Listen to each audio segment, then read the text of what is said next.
Welcome everyone. We will discuss now about facial diphtheria. This is a very important topic because आपके पास papers में facial diphtheria का पूरा scenario आता है, बहुत दफ़ा आता है, एमसीक्यू में कभी कभी आ जाता है, वरना इस उसमें बाकायदा आता है. सिंपली एक सिनेरियो बना के वो देते हैं जिसमें पूछना है आपसे कि एक बच्चा आया था अपनी माँ के साथ. जो बच्चा, माँ ने कंप्लेन किया कि बहुत रो रहा है, इसके गले में बहुत दर्द है, कुछ खा पी नहीं रहा, बुखार भी है और जब आप देखते हैं तो हल्की हल्की उसके मुंह से स्मेल भी आ रही होती है. ऑन एग्जामिनेशन आपने देखा कि ग्रेइश वाइट मेम्ब्रेन थी जो उसके टॉन्सिल्स को कवर कर रही थी, जो पीछे फेरिंग्स तक जा रही है, और आपने चेक किया तो बुखार भी था और लिम्फ नोड्स भी इनलार्ज थे बच्चे के, जुगलोडाइगैस्ट्रिक लिम्फ नोड्स. तो उसमें आप पूछे, वो आपसे पूछते हैं what is the diagnosis, what are the clinical features and treatment of the disease, how will you manage the patient, या ऐसी कोई बात. ठीक है, तो सिंपल सी उसकी बात है कि ग्रेइश वाइट मेम्ब्रेन थी, गले के पीछे तक जा रही थी, फाउल स्मेलिंग है, साथ बुखार है, और आपने ये अगर उखाड़ने की कोशिश करें तो ब्लीडिंग होती है. कभी कभी ये बात लिखी होती है, कभी नहीं लिखी होती. तो ये सिंपल क्राइनीबैक्टीरियम डिप्थेरी का केस होता है. फॉशल डिप्थेरिया है, ये बहुत ज़्यादा इंपॉर्टेंट है आपके लिए, फेरिंग्स और ईएनटी में भी और वैसे भी. ठीक है, so faucial diphtheria is caused by Corynebacterium diphtheriae. आपका ग्राम पॉजिटिव ऑर्गेनिज्म होता है ये. ठीक है, ग्राम पॉजिटिव बेसिलस है, रॉड शेप ऑर्गेनिज्म है क्राइनीबैक्टीरियम डिप्थेरी, जिसकी वजह से डिप्थेरिया हो जाता है. ठीक है जी, आपका ये ऑर्गेनिज्म नॉर्मली तो 2 से 6 दिन की, एक जैसे नॉर्मल ऑर्गेनिजम्स का होता है ना कि उतने दिनों में वो आपके टॉन्सिल्स में इन्फेक्शन करेगा, फिर उसके ये जाके अंदर इन्फेक्शन करता है, पेरेन्काइमा तक जाता है, और फिर पेरेन्काइमा में जब ये इन्वेड कर जाता है फिर ये मटीरियल अपना सिक्रीट करता है, जिसकी वजह से एडहेरेंट अच्छी चिपकी हुई मेम्ब्रेन होती है over the surface of tonsil. और इसकी मेम्ब्रेन की दो तीन कैरेक्टरिस्टिक बातें हैं ना, कि पहली बात ये सिर्फ टॉन्सिल तक नहीं होगी बल्कि ऊपर सॉफ्ट पैलेट तक, पीछे पूरी फेरेंजियल वॉल तक, और कभी कभी लैरिंग्स तक भी एक्सटेंड की हुई होती है. तो ये इसके साथ लिखा हुआ होगा.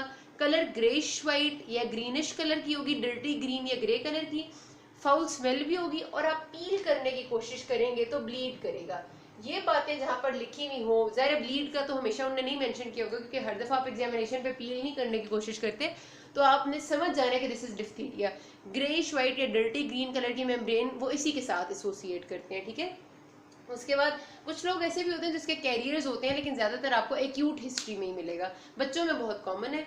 क्लिनिकल फीचर्स क्या है मैंने अभी आपको बता दिए सारे, कि किस तरह की मेम्ब्रेन है और वो कहाँ तक एक्सटेंड करती है. और आई टोल्ड यू कि आपको जाहिर सी बात है टॉन्सिल्स में अगर इन्फेक्शन है, पेरेन्काइमा ऑफ टॉन्सिल इन्वॉल्व है, तो जो ड्रेनिंग लिम्फ नोड्स है वो भी इनलार्ज हुए होंगे. तो आपके जुगुलोडाइगैस्ट्रिक लिम्फ नोड्स है ना, आपके जो नेक में होते हैं. ठीक है, डाइगैस्ट्रिक रीजन आपको पता है ना, ये जो आपको नेक की साइड्स पे नहीं होते, आपके दोनों साइड ऑफ नेक, इसको डाइगैस्ट्रिक एरिया कहते हैं ना. यहाँ पर आपका डाइगैस्ट्रिक मसल भी होता है, और यहाँ पर आपके जुगुलो डाइगैस्ट्रिक लिम्फ नोड्स होते हैं. अगर ये इनलार्ज हो जाते हैं तो अजीब सी बुल की तरह की आपकी नेक की शक्ल हो जाती है, तो वो बुल नेक भी उसको कहते हैं. जो अपीयरेंस होती है ना बच्चे की, मैं आपको, अगर आप बेशक खुद चेक कर लेना बुल नेक की पिक्चर, बहुत सिंपल सी है. सिर्फ और आपने याद रखना कि डाइगैस्ट्रिक एरिया के जो लिम्फ नोड्स है जुगुलो डाइगैस्ट्रिक वो इनलार्ज है. ठीक है, तो ये से क्लिनिकल फीचर्स हैं. कॉम्प्लिकेशन क्या क्या हो सकती है, ऑलमोस्ट कॉम्प्लिकेशंस ना इसकी रिलेटेड होती हैं इसके जो खिलाफ, जो इसका एंटीजन है अगर वो ब्लड में चला जाए.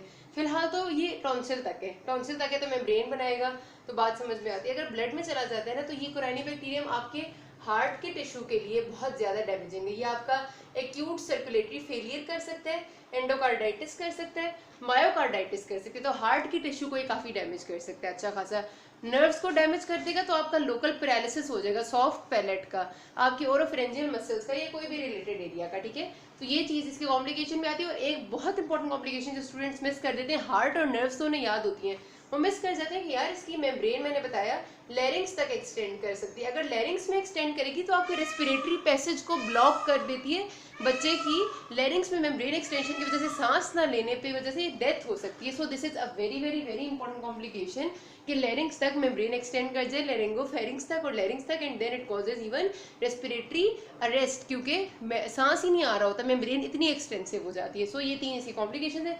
ट्रीटमेंट में आपने इसमें पेशेंट की कंडीशन के हिसाब से करना है. अगर मेम्ब्रेन सिर्फ टॉन्सिल्स और उसके आसपास के एरिया तक कन्फाइंड है, आपने हमेशा इसमें देना होता है डिप्थेरिया एंटीटॉक्सिन सबसे पहले. ठीक है, आईवी देते हैं, सेलाइन में मिक्स करके देते हैं डिप्थेरिया एंटीटॉक्सिन. उसके यूनिट्स कितने होंगे वो आपने पेशेंट की कंडीशन के हिसाब से देना. अगर मेम्ब्रेन तक ही है, सॉरी टॉन्सिल्स जो तक ही मेम्ब्रेन एक्सटेंसिव है और 2 दिन से ज़्यादा की हिस्ट्री नहीं है पेशेंट की, लाइक 48 आवर्स हुए हैं, तो फिर आपने 20,000 से 40,000 यूनिट्स ऑफ एंटीटॉक्सिन देनी है। लेकिन अगर हिस्ट्री भी 2 दिन से ज़्यादा की है और मेम्ब्रेन भी एक्सटेंसिव है, नीचे तक जा रही है, तो फिर आपने 80,000 से 1,20,000 यूनिट्स ऑफ एंटीटॉक्सिन फौरन देने हैं। फौरन तो नहीं, मतलब आराम आराम से IV सोल्यूशन में देने हैं, सेलाइन में मिक्स करके, ये लाजमी है। आफ्टर ये डिफ्थीरिया एंटीटॉक्सिन इसलिए हमने देना होता है ताकि ब्लड में जो टॉक्सिन फिर रहा है ना, मतलब जा चुका है डिफ्थीरिया का, वो फौरी तौर पे मर जाए और मजीद टॉक्सिन ब्लड में ना जाए, बिकॉज ब्लड वाला टॉक्सिन हार्ट को और नर्व्स को जल्दी डैमेज कर देते हैं। तो इसलिए हमने पहली फुर्सत में एंटीटॉक्सिन देंगे ताकि ब्लड में टॉक्सिन